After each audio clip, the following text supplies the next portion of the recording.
안녕하십니까. 목표시장 수출 전략 사례에 대해서 오늘 강의를 하게 된 공성호라고 합니다. 강의를 시작하도록 하겠습니다. 제 소개를 잠깐 하자면, 제가 한국경영기술지도사회라고 경영지도사분들, 기술지도사분들을 국가고시 시험 치고 그 다음에 합격했을 때 교육 같은 거 이런 부분들 진행을 하고 기본적인 회원 관리를 하고 하는 정부 산하기관 협회입니다. 제가 이 협회에서 수출사업단 관련되는 전문위원을 맡고 있고요.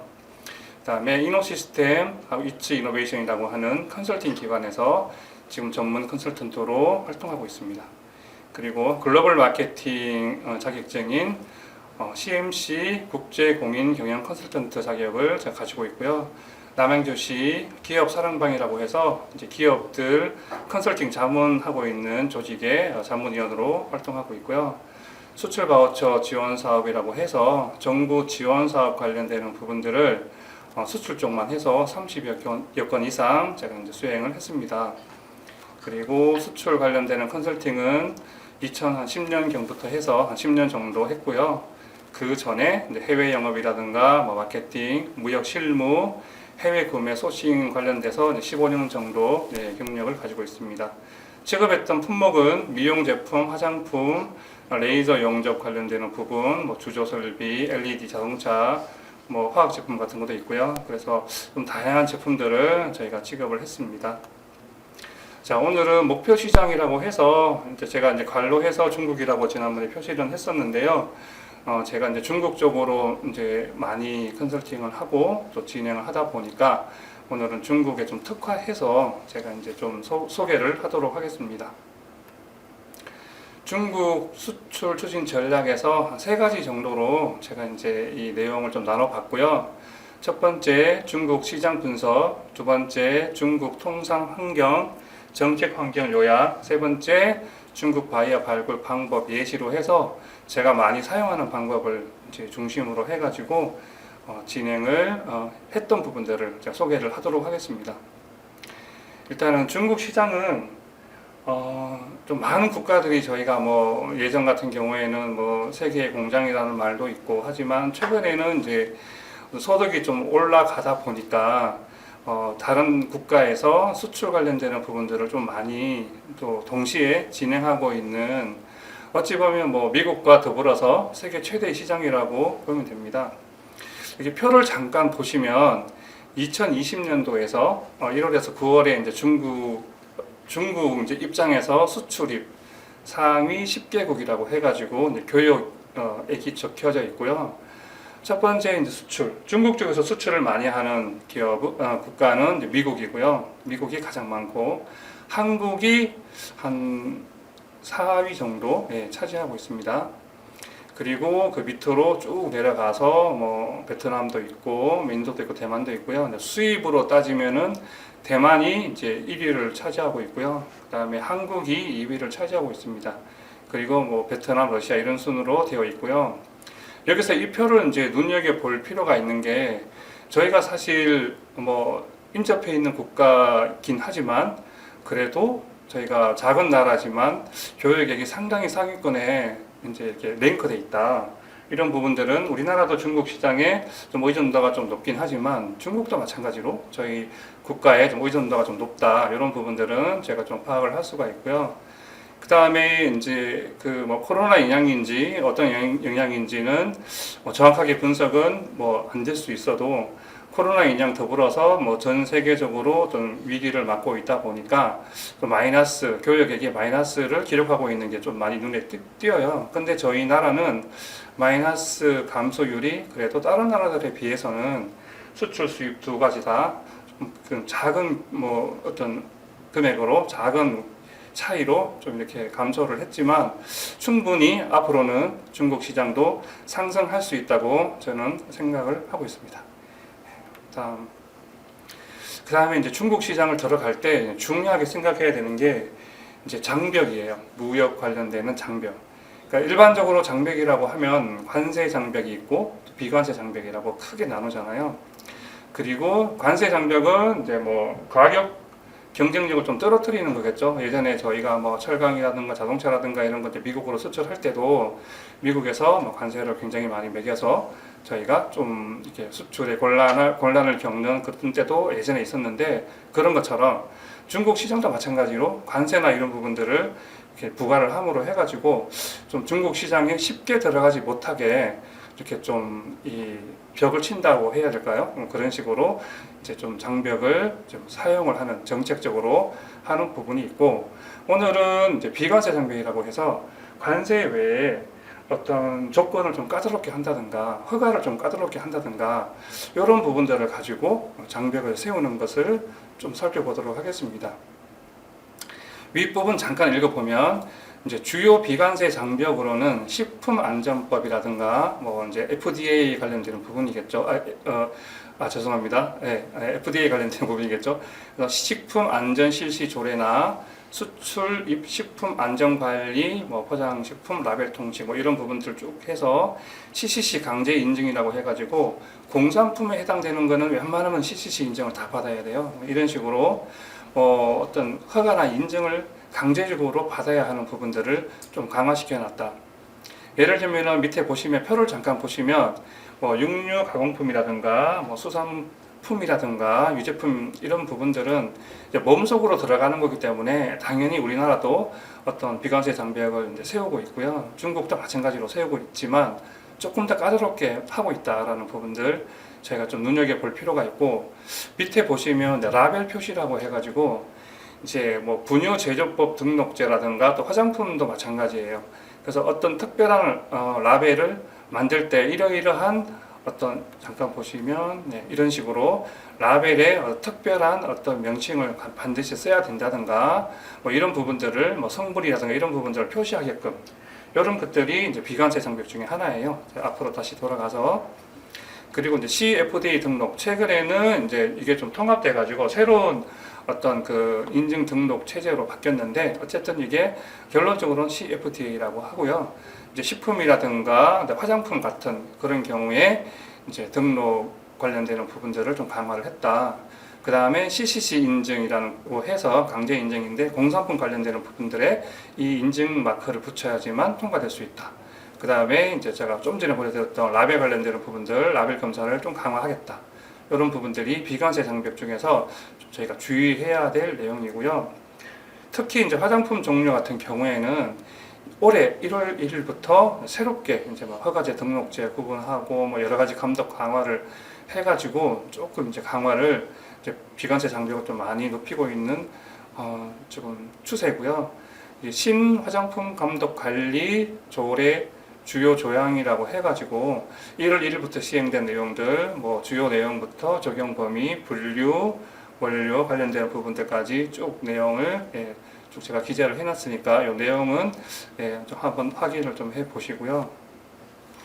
그 다음에 이제 조금 전에 말씀드렸던 라벨에 표기해야 될 내용들, 이 부분들이 이것 때문에 통관이 안 된다든가 수출이 안 되는 경우들이 실제로 많이 있어요. 그래서 이 라벨에 대한 부분들은 수출 상담을 진행할 때나 또는 수출을 진행할 때 반드시 제일 처음에 확인을 하면서 진행을 해야 돼요. 뭐 상표 등록이라든가 이런 부분들도 마찬가지로 중국 시장이 생각보다는 좀 까다롭기 때문에 이런 부분들을 좀 눈여겨서 좀 봐야 될 것 같습니다. 그리고 통상 환경 관련되는 부분들 제가 잠깐 좀 살펴보도록 하겠습니다. 통상 환경하고 정책 환경은 좀 거시적 개념에서 조금 저희가 이제 중국 시장을 좀 볼 때 제가 좀 봐야 될 부분들, 좀 중요하게 체크해야 될 부분들 좀 제가 좀 내용을 집어넣고요. 일단 미국과 마찬가지로 뭐 지금 계속 요즘에도 뉴스에 많이 나오고 있지만 중국도 글로벌 영향력을 좀 확대를 하려고 계속해서 어떤 그 정책을 피고 있고, 그 다음에 이제 주변 국가들에게 강요 아닌 강요도 하고 있어요. 그래서 이제 중국은 미국 중심의 압박에 대응하기 위해서 주변 국가들이나 또 주요 국가들 간에 다자 간의 무역 협정 체결이나 이런 부분들을 가지고 협력 네트워크를 강화를 하고 있어요.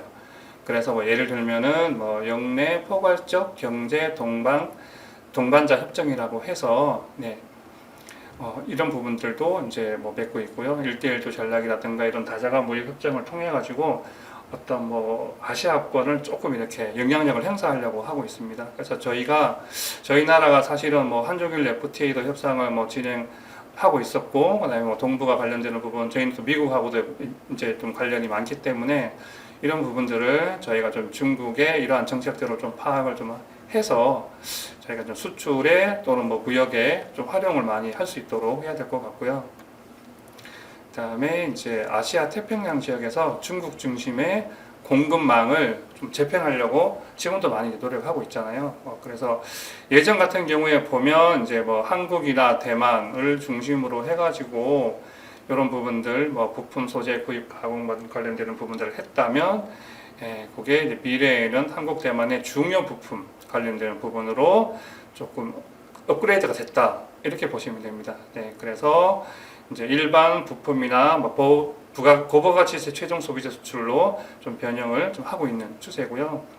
중국 중심의 공급 수요 네트워크를 형성하고 있는 중이다. 그 다음에 저부가가치나 이런 부분들도 사실은 이제 베트남이라든가 이런 동남아시아 지역 쪽으로 중국도 마찬가지로 많이 이전을 하고 있어요. 사실은 그 대만이 제가 아까 전에 표에 보여드렸듯이 앞으로 잠깐 가면 여기 보시면 이제 수입 관련되는 부분으로 대만이 있잖아요. 그래서 대만 관련되는 부분이 이제 수출도 물론 이제 10위 안에 들지만 대만 관련되는 부분들은 사실은 그 같은 뭐 민족이라고 봐도 되잖아요. 그러다 보니까 대만을 활용해서 중국 쪽에 뭐 공장을 세운다든가 사무실을 둔다든가, 반대로 대만 쪽에 어떤 공장을 뭐 예를 들면 컴퓨터라든가 이런 부분들, 전자제품 관련되는 부분들로 공장을 둔다든가, 또는 뭐 본사를 만든다든가 지사를 만든다든가, 이런 식으로 이런 그 어떤 유기적인 어떤 그 이렇게 네트워크를 많이 활용을 하고 있어요. 그래서 다시 이제 넘어가자면 이런 대만 관련되는 부분으로 해가지고 사실은 뭐 저부가가치, 고부가치 제품에 좀 구분을 해가지고 경쟁이 좀 서로 협력을 하고 있는 유기적인 관계다라고 보시면 되고요. 홍콩도 그런 면에서 본다면 조금 이제 비슷하다고 보면 돼요. 홍콩에 있는 많은 분들이 중국에다가 공장도 세우고 대만에다 공장도 세우면서 중국, 대만, 홍콩도 중국이긴 하지만 어쨌든 홍콩은 좀 중국을 좀 이렇게 하고 좀 별개로 좀 생각하는 부분들이 있어요. 행정구역상으로는 뭐 법적으로는 중국에 포함되긴 하지만 사실은 뭐 경제적인 어떤 관점에서 본다면은 좀 독립된 활동을 좀 많이 하는 부분이다 보니까 어떤 바이어라든가 공장이라든가 이런 부분들이 중국하고 좀 유기적으로 대만처럼 협력을 하고 있다, 이런 식으로 이제 조금 이렇게 중국을 중심으로 한 어떤 공급 수요의 어떤 네트워크를 활용을 한다라고 생각하시면 됩니다.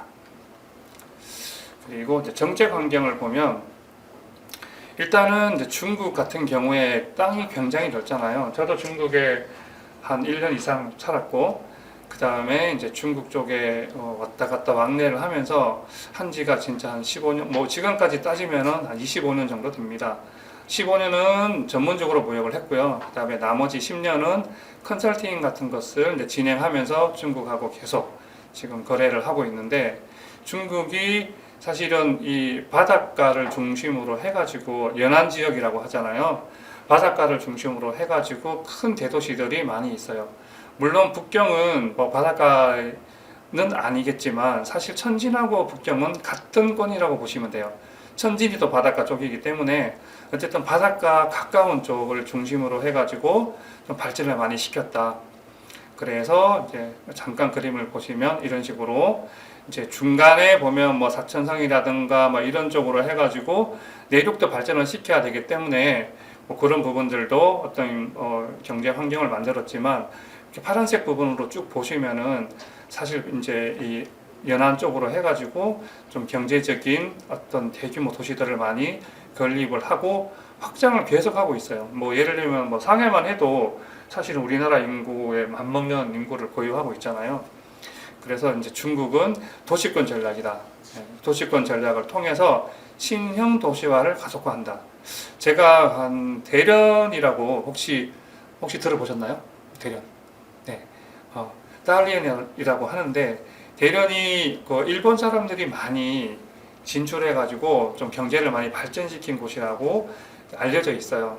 청도는 반대로 이제 보면 우리나라 사람들이 많이 진출해서 발전을 시킨 도시라고 저희는 알고 있잖아요. 근데 청로가 됐던 대련이 됐던 또 우리가 또 잘 알고 있는 위해가 됐던 대부분 일본 사람들이 많이 건너간 곳은 한국 사람들도 많이 건너가 있어요.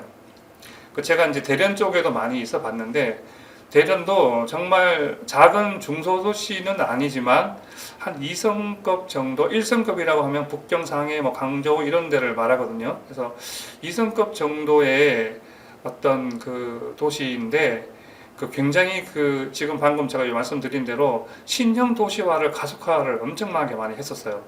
그래서 굉장히 몸짓이 크지게 이 도시를 발전시키는 어떤 정책을 많이 폈다. 그걸 통해 가지고 여기 보시면 지역 균형 발전을 위해 가지고 이제 오른쪽부터 동쪽부터 해 가지고 발전을 시킨 다음에 서쪽, 뭐 중간 쪽, 서남, 서북, 동북, 하중 이런 식으로 도시권을 전체적으로 형성시키는 이런 전략을 펴고 있다라고 보시면 돼요. 그리고 밑에 보시면 이제 제가 방금 말씀드린 대로 처음에 이제 연안 지역을 통해서 발전을 시키다가 지금은 이제 균형 발전이라고 해가지고 중서부 도시권 구축 지원 강화를 통해 가지고 장강, 저희가 흔히 말하는 이제 중국의 장강 유명한 그 다음에 서부 경제 산업 기반을 이제 보유하고 있어서 중국에서는 앞으로 서쪽, 그 다음에 중부 중심 지역 이쪽이 또 이제 오른쪽 연안 지역에 못지않게 굉장히 많이 발전을 할 거다. 그럼 저희는 좀 왼쪽, 저희가 이제 제가 최근에 에너지 관련해 가지고 좀 이렇게 컨설팅을 하고 있는 데가 있는데 거기가 이제 옛날에 서안이라고 하는 중국의 그 수도가 있던 그 성에 이제 있는 그 근처에 있는 지역으로 제가 이제 지금 컨설팅을 진행하고 있거든요. 그런 것처럼 좀 내륙 쪽으로 많이 가고 있는 추세다 이렇게 보시면 됩니다. 이 부분은 제가 이제 방금 말씀드린 부분하고 조금 이제 겹치기 때문에 지도를 자세히 좀 보시면 되고요. 특히 이제 보시면 뭐 이쪽은 뭐 대만이라든가 홍콩이라든가 또는 뭐 이런 뭐 하이난이라든가 대만이 표시를 안 했지만 실제적으로는 이분들의 정책 환경 속에 다 포함이 돼 있어요. 그래서 이런 부분들을 다 묶어서 저희가 종합적으로 고려를 한번 검토를 해볼 필요가 있다. 수출을 진행을 할 때 보시면 되고, 제가 이제 그 중국 바이어 발굴을 사실은 좀 적극적으로 많이 해왔던 이제 사람 중에 한 사람이에요. 왜냐하면 제가 1996년도에 처음 이제 대학교 졸업하기 전부터 제가 이제 중국 광저우에 처음에 이제 갔었어요. 중국 광저우에 가서 이제 무역 일을 처음 배웠는데 그때 당시에 이제 92년도에 저희가 중국이랑 수교를 하고 그다음에 한 4년 정도밖에 안 지났기 때문에 사실은 그때 당시만 해도 뭐 중국이라는 곳이 많이 오픈되어 있지 않고 어떤 뭐 경제라든가 이런 부분들이 과연 어느 정도 될까 저도 좀 궁금증이 많았었는데 실제로 제가 96년도에 넘어가서 이제 일을 공부도 하고 일을 좀 배워보다 보니까 생각보다 굉장히 개방이 많이 되어 있고 또 돈이 많은 분들, 경제력이 있는 분들이 생각보다 굉장히 많았어요. 그래서 그때 이제 저희는 이제 전시회, 상해 전시회를 가서 거기서 이제 상해 옆에 있는 이우라고 있잖아요.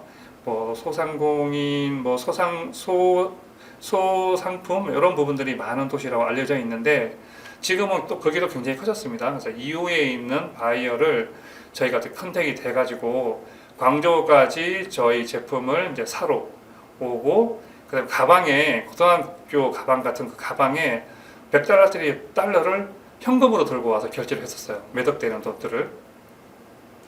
그런 식으로 이제 바이어 이제 좀 개척을 했고 바이어 활용을 하고 바이어와 관련되는 부분들로 저희가 이제 계속 어떤 관계를 계속 구축을 하고 진행을 하고 있었는데 그런 그 바이어가 말하기를 자기는 큰 바이어가 아니다 이렇게 말씀을 하셨어요. 그래서 이제 저희는 그분들 때문에 좀 굉장히 사업이 많이 좀 발전을 했지만 저희가 이제 그 일을 그때부터 일을 하면서 제가 바이어 발굴에 대해서 어떤 좋은 방법이 없을까 이런 부분들을 사실 고민을 많이 했었어요. 그래서 그분을 만난 상해 전시회처럼 중국 현지의 전시회에 가서 저희 제품을 이제 전시회를 하고 중국에 관련되는 어떤 바이어나 파트너나 에이전트를 찾는 방법이 가장 좋은 정통적인 방법이겠죠, 사실은. 두 번째는 이제 지인을 통해 가지고 이제 뭐 어떤 소개를 받아서 진행하는 방법이 있고, 세 번째 같은 경우에 제가 이걸 왜 이제 제가 이번 강의 시간에 이제 포함을 시켰나 하면, 사실은 저는 이제 코로나가 있기 전에는 적어도 한 달에 최소한 한 번 정도는 또는 두 번 정도는 중국에 가서 이런 무역과 관련되는 진행을 했었습니다. 근데 한 2년 정도 못 가다 보니까 새로운 바이어를 발굴한다든가 또는 그 시장의 현지 조사를 좀 한다든가 이런 부분들이 상당히 애로사항이 많이 있었어요. 그래서 이제 저는 제가 옛날부터 알던 바이두라고 해서 바둑이 모양으로 이렇게 좀 돼 있긴 하지만 사실은 바이두라고 해서 이게 네이버라든가 구글과 같은 검색 포털 사이트예요. 중국 최대. 혹시 바이두 들어보셨나요? 예를 들면은 식품 관련되는 부분으로 제가 이렇게 검색 이제 이렇게 단어를 치면 이제 광저우시 관련되는 이제 뭐 식품 관련되는 무역 회사나 이런 부분으로 또 검색이 쫙 되겠죠. 제가 밑에 부분은 혹시라도 또 회사 이름이 좀 뭐라도 좀 정보라고 해서 조금 문제가 될까봐 윗부분만 캡처를 좀 했고요. 그 다음에 이제 진출구라고 해가지고 이것도 무역이라는 개념하고 비슷하거든요. 그래서 진출구 회사라고 해서 쳐도 이렇게 이제 나와요. 그래서 이렇게 치면 예를 들면은 이제 광동성에 있는 무슨 식품 진출구 집단 유한 회사라고 하는 회사에 대한 내용들이 이렇게 검색되는 사이트가 있어요. 그러니까 저는 어떤 그 회사의 홈페이지를 검색하기도 하지만 회사의 홈페이지가 잘 안 나와 있는 경우가 중국 사이트에는 좀 있어요. 그래서 이런 식으로 정통 홈페이지는 아니지만 이 회사를 소개하는 사이트가 좀 있거든요. 그래서 그 어떤 그 경제 사이트 같은 데서 이렇게 이제 사이트 요 회사 소개를 좀 했고요. 여기 보면 이제 전화번호 같은 게 있어요. 여기 보시면 전화번호를 제가 좀 해놨잖아요. 그래서 이렇게 전화번호를 해서 전화를 하면 담당자한테 전화를 해서 저는 연결을 좀 많이 했었어요. 네, 그래서 여기 보면 전화를 하기 전에 취급하는 품목도 제가 좀 보고 그 다음에 어떤 언제 설립됐는지 그 다음에 어느 정도 뭐 자본력이 있는지 뭐 이런 부분들에 대한 부분들을 사전에 좀 조사를 좀 해볼 수가 있어요. 이런 사이트를 통해서 회사 사이트에는 요렇게까지 뭐 자본금이라든가 요거까지는 나와 있지 않잖아요. 그래서 사전에 유사한 이런 소개 사이트를 좀 활용을 해가지고 제가 이제 바이어 관련되는 부분들을 정보를 좀 조사를 한 다음에 이런 부분들을 컨택을 할 때 직접 이제 전화를 해서 이제 컨택을 하고요. 대체로 보면은 이제 한국 사람이라고 하면 좀 연결은 해주시더라고요. 그래서 직원분하고 연결이 되기도 하고 대표하고 직접 연결이 되기도 하거든요. 그러면 이제 그 저는 중국하고 뭐 진행을 할 때 말이 조금 하다 보니까 대화로도 하긴 하지만 사실은 제가 중국 사람만큼 말은 잘 못하기 때문에 이제 저는 좀 위챗이라든가 이런 걸 좀 활용해가지고 전문적인 용어나 이런 부분들은 좀 이렇게 진행을 하는 부분인데요. 중국 사람들도 마찬가지로 저희가 말을 잘 하든 잘 못하든 간에 위챗이라는 걸 활용해가지고 좀 무역에 많이 활용을 하세요, 실제로도. 그래서 제가 전화를 해보면 그러면 뭐 다음부터는 위챗을 연결해가지고 계속 이런 부분들을 이야기를 하자 이런 식으로 이제 이야기를 해서 저는 이제 좀 중국 쪽에 진행할 때는 이런 식으로 바이두를 활용해가지고 바이어 발굴이나 컨택이라든가 또는 뭐 계약 관련된 추진을 진행을 하고 있습니다. 그래서 이런 부분들을 제가 간단하게 소개를 했고요. 그 다음에 이제 중국 관련되는 수출 추진 지원 사례에 대해서 제가 잠깐 이제 소개를 하도록 하겠습니다. 이 회사는 서울에 있는 회사고요. 소상공인은 사실 아니에요. 근데 이제 규모는 그렇게 뭐 크다고 볼 수는 없고요. 종업원이 한 15명 정도 되는 그런 정도의 이제 회사라고 보면 되고요. 이 회사에 이제 중국 관련되는 시장을 이제 이분들이 조금 가지고 있었어요. 그리고 생산 거점은 한국이고요. 이제 해외 판매 거점은 당연히 중국입니다.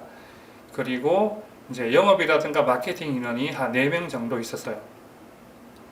그래서 공장 보유는 이제 없었고요. 제가 이제 좀 핑크색으로 표시해 놓은 부분들은 저희가 이제 좀 지원을 할 때 이런 부분들을 좀 파악을 해서 저희가 이런 부분들이 좀 중국 시장에 소개를 한다거나 진행을 할 때 이런 부분들이 필요하겠다. 뭐 생산 거점은 한국에 있으니까 한국 제품에 대한 강점을 좀 어필할 필요가 있을 테고 해외 판매 거점은 중국이다 보니까 중국 현지에서 이분들이 가지고 있는 네트워크를 제가 가지고 있는 네트워크랑 연결을 시켜야 되잖아요. 그래서 그런 부분들에 대한 것들을 좀 파악을 하려다 보니까 제가 이 핑크색으로 칠해져 있는 부분들을 위주로 해가지고 좀 이제 저희가 좀 이 기업에 대한 일반 사항을 좀 체크를 했고요.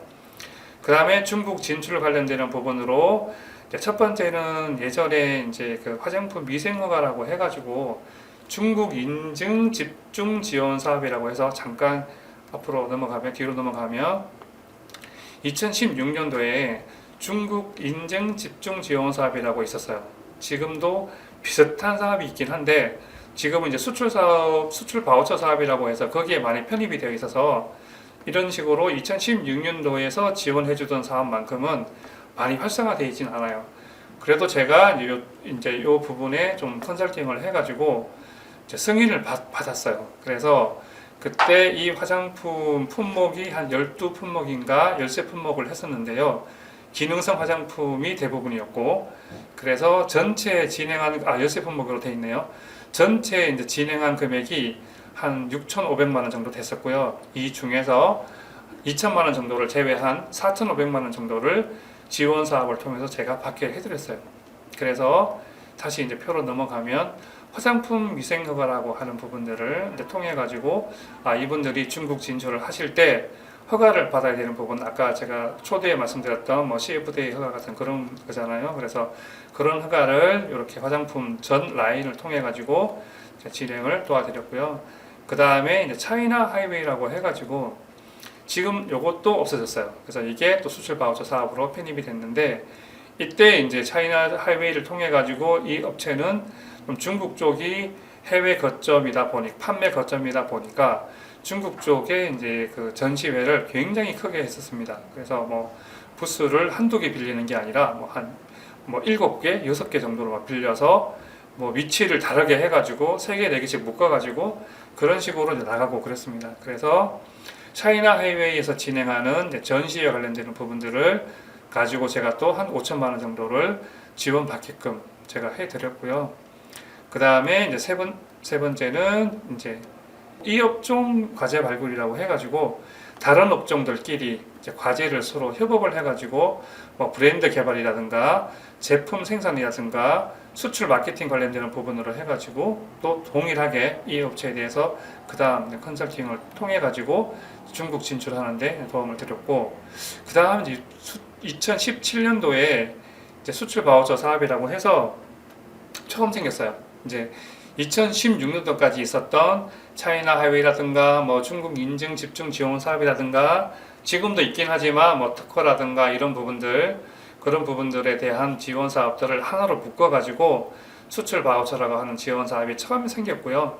제가 처음 생기자마자 이제 저희 기업들을 연결해 가지고 좀 여러 건 좀 진행을 했던 적이 있습니다. 그 중에서 이 업체는 수출 성공 패키지라고 하는 그런 이제 수출 바우처 세부 사업으로 해가지고 제가 진행을 해가지고 여기 보시면 시장 분석, 중국 시장 분석을 했고요. 그 다음에 중국 바이어 조사 발굴을 했고 경영 멘토링이라고 해서 이제 이 업체가 어떤 식으로 어떤 그 글로벌 역량을 키우고 그 다음에 중국 시장에 어떤 식으로 확대를 계속 해 나갈 수 있을지에 대한 부분들을 멘토링까지 해가지고요. 제가 정부 지원금으로 한 3천만 원 정도 받게 해드려서 이렇게 좀 굵직굵직하게는 한 4가지 정도의 사업을 통해 가지고 중국 수출의 추진 지원을 이제 도와드렸고요. 그 다음에 2016년도에 제가 아까 말씀드렸던 차이나 하이웨이라고 해가지고 수행 계획을 제가 어떤 식으로 이제 짰는지 제가 한번 다시 같이 공유를 하겠습니다. 차이나 하이웨이는 사실은 이제 중국에 좀 특화된 지원 사업이다 보니까 어떤 뭐 중국 관련되는 여러 가지를 좀 많이 사용을 할 수가 있었고요. 특히 이 업체는 아까 말씀드린 대로 좀 전시회, 차이나 뷰티 엑스포라고 하는 이 전시회는 매년 이제 이 업체는 나갔었고요. 이 업체의 부스 임차료, 부스 장치비 그런 부분들에 대해서 한 4천만 원 정도가 소요가 됐는데 그 중에서 정부에서 한 2,800만 원 정도를 지원을 해드렸고 제가 이제 업체에서 1,200만 원 정도를 부담했다. 이런 식으로 해가지고 이제 첫 번째 이제 계획은 제가 세워드렸고요. 그 다음에 두 번째는 온 오프라인 홍보 활동을 해야 되겠다 해서 제가 온라인 광고비로 500만 원이라는 걸 이제 제가 이제 컨설팅을 했기 때문에 이런 식으로 계획을 잡아드렸어요.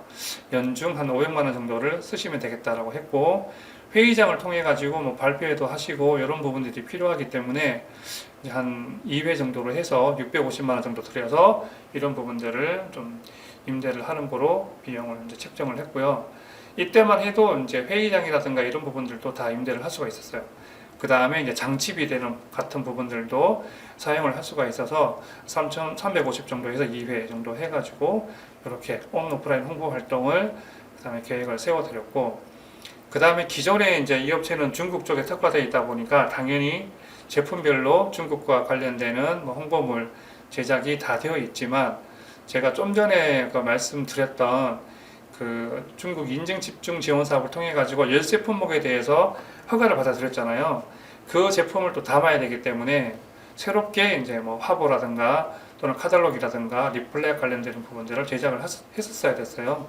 그래서 그런 부분들에 대해서 280 정도를 저희가 지원을 받게끔 해드렸고, 당연히 이제 홈페이지 관련되는 부분도 좀 개편을 해야 돼서 200만 원 정도 전체 비용이 소요되고 140 정도의 이제 정부 지원금을 가도록 해서 전체적으로는 4,970만 원 정도를 저희가 차이나 하이웨이의 사업 계획을 제가 잡아드리고 이렇게 유사하게 진행을 했던 사례가 있습니다. 그래서 이런 것처럼 저희가 이제 그 이런 A사와 관련되는 부분들로 진행됐던 사례도 있고, 제가 이 교재에는 담지는 않았지만 이 부분들은 조금 이따가 제가 설명드릴게요. 교재에는 담지는 않았지만 제가 한 3년 정도 전에 진행했던 업체가 그 대전에 있던 그 레이저 장비 관련되는 부분 업체인데요. 그 레이저 장비 관련되는 업체는 레이저 장비다 보니까 레이저 용접 장비거든요. 그러다 보니까 레이저 기술에 대한 부분들이 아직까지도 중국보다는 한국이 월등히 좀 앞서 나가 있어요. 그러다 보니까 저희가 이런 장비들을 중국에서 수요로 하는 업체들이 좀 있어요. 그래서 이제 이 업체가 저희랑 이제 컨택이 됐는데, 한국 업체가 수출 계약을 맺었는데 상당한 금액이었어요. 제가 그때 기억하기로는 한 10억 이상의 금액으로 이제 계약을 했는데, 납품을 이제 해야 되다 보니까 이 제품에 대해서 그냥 납품을 하는 게 아니었어요. 뭐 화장품이라든가 이런 부분들은 소비자다 보니까 사실은 그냥 판매를 하고 어떤 뭐 클레임이 뭐 걸린다거나 했을 때 뭐 제품을 교환한다든가 추가적인 AS가 진행될 수 있겠지만, 그런 어떤 기간들이 짧게 진행이 되지만 장비 관련되는 부분들은 납품부터 굉장히 이제 좀 어떤 힘이 많이 드는 그런 수출 품목이에요. 그러다 보니까 처음 수출을 이제 진행을 할 때 잔금을 받지 못한 상황에서 100% 중국에 이제 설치도 해야 되고 나머지 교육도 해야 되고 이런 부분들 때문에 한 2달 반 정도를 이제 한 처음에는 2달 정도를 계획을 했었는데 2달 정도 이 제품을 수출을 하는데 지원을 좀 해달라라고 말씀을 하셔가지고 제가 이제 좀 굉장히 좀 이렇게 지방 쪽이었거든요. 그쪽에 이제 직접 저희 현지 직원을 구해가지고 거기에 2달 반, 결국은 2달 반 정도를 한국에서 기술자가 한 8명 정도 갔고요. 저희 현지 직원 1명 정도 저희가 컨택을 해가지고 제가 한 2번 정도 건너가서 2달 반을 거의 일요일, 토요일 없이 대부분 저희가 납품 활동을 지원을 해드렸어요. 이런 식으로 지원을 하다 보니까 이제 그 중국 바이어 쪽에서도 굉장히 만족감이 높아져 있었고, 또 한국에 납품하시는 분들도 다음 오다도 약속받았다고 말씀하셔가지고 제가 이런 부분에 대해서 좀 굉장히 좀 실질적인 도움이 되는 부분들이 있구나라는 걸 좀 많이 느꼈습니다. 그러다 보니까 그때 제가 2달 반 정도를 밀착해서 업체들한테 도움을 드리는 어떤 그 경험을 토대로 해가지고 오늘 제가 좀 설명드렸던 내용을 포함해서 다양하게 제가 실제로 진행했던 내용들하고 실제로 업체들이 필요한 부분들이 뭔지를 좀 제가 파악을 하면 제가 방금 보여드린 지금 표에 나와 있는 것처럼 이런 금전적인 부분에 대해서 도움을 드릴 수도 있고, 제가 방금 설명드린 것처럼 실질적인 납품에 문제가 없도록 또는 뭐 추후에 어떤 교육이라든가 이런 부분들까지 모두 지원이 되는 그런 뭐 어떤 그 지원도 가능하다라는 부분들이 있다라고 제가 설명을 드리고요. 이제 방금 제가 이 교재에 있는 A사 같은 경우에는 제가 이제 수출 지원을 해가지고 이 정도의 이제 어떤 그 증가 그 효과가 있었어요. 처음에 보시면 2016년도에 한 250만 불 정도의 수출액을 이제 그 가지고 있던 회사였어요. 그러다 보니까 사실은 작은 회사는 아니에요. 수출액으로 봤을 때는. 그리고 수출 대상 국가가 한 곳이었어요. 여기가 아까 말씀드린 대로 대표적인 국가로 중국이었고요. 인콰이어리가 보통 한 14건 정도, 15건 정도를 제가 이제 컨설팅 지원한 이후로 내도를 했고, 신규 바이오로 한 군데 정도를 발굴을 했었습니다. 그리고 나서 이제 2016년도에 지원을 한 다음에 2017년도에 이제 파란색으로 제가 표시를 했잖아요. 수출 성공 패키지라고 하는 지원 사업들을 이제 이어서 진행을 하면서, 물론 수출 성공 패키지만을 가지고 이렇게 한 3배 정도의 수출액이 뛴 건 아니에요. 하지만 저희가 이런 부분들을 가지고 상당 부분은 좀 역할을 그래도 했다라는 부분들이 있어서 제가 파란색으로 표시를 했고, 수출액으로 따지면 거의 한 300% 정도 향상이 됐고, 그때까지만 해도 여전히 중국, 한국 한 곳만 가지고 진행을 했었습니다. 그리고 인콰이어리는 한 20건 정도가 내도를 했고, 신규 바이어를 한 3군데 정도를 발굴을 했습니다. 그리고 나서 이제 750만 불이 되다 보니까 이제 제가 진행했던 수출 바우처가 이제 중소기업 벤처기업부에서 진행하던 이제 수출 바우처였는데, 그때 500만 불이 넘어가면 수출 바우처 지원 사업을 받지를 못하게 돼 있었어요. 그래서 이제 2018년도에는 다른 부처에 있는 수출 바우처나 또는 개별적으로 이제 컨설팅을 진행을 해서 1,000만 불 정도, 1,000만 불을 달성을 했습니다. 그래서 2016, 2017, 2018 만으로 하면 한 2년 한 몇 개월 정도, 그다음에 차수로 하면은 3년 차 정도 만에 1,000만 불을 달성을 했어요. 그리고 2016년도에 비교를 하면 거의 한 300% 가까이 270% 정도 수출액이 증가를 했고, 그 다음에 이제 2018년도에 이제 녹색으로 이제 제가 표시한 부분 보면, 원래는 중국 정도가 이제 판매 거점이었는데 좀 다변화를 해보자.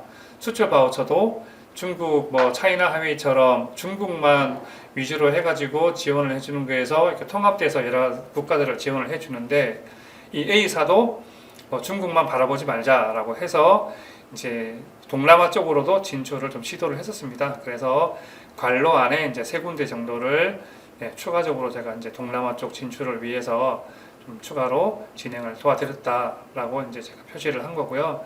그 다음에 인콰이어리 내도가 25건으로 좀 늘어났습니다. 그리고 신규 바이어 발굴은 인콰이어리 내도한 이제 불어난 건수에 비해서는 신규 바이어는 좀 많이 발굴이 됐었어요. 그래서 녹색으로 이제 표시가 되어 있는 부분들에서 보듯이 한 5군데 정도 해서 한 133%, 2016년도와 비교해서는 133% 정도의 신규 바이어 발굴의 효과를 저희가 구현할 수 있도록 도와드렸다. 이렇게 제가 오늘 교육에서 말씀을 드렸고요. 이런 식으로 제가 이제 화장품, 중국 쪽은 사실은 화장품 관련되는 부분들, 또는 식품 관련되는 부분들, 그 다음에 이제 장비 관련되는 부분들, 이런 부분들로 좀 많이 저희가 좀 기업들이 많이 진행을 하고 있어요.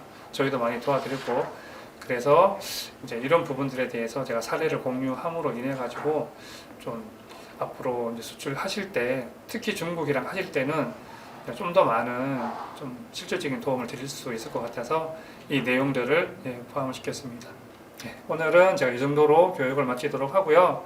중국 시장에 대해서 한마디만 이제 마지막으로 말씀을 드리면, 중국 시장은 어찌됐든 가장 가까운 국가이기 때문에 저희가 다양한 방법으로 네트워크를 좀 만들고, 그 다음에 어떤 다양한 온 오프라인 방법을 통해 가지고 시장 확보를 해 놓는 것은 사실은 굉장히 저희한테는 필수적이라고 생각을 합니다.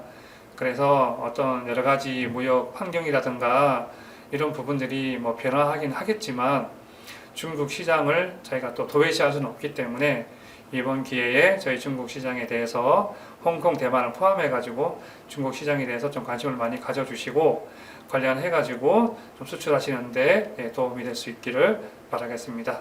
강의를 마치도록 하겠습니다. 감사합니다.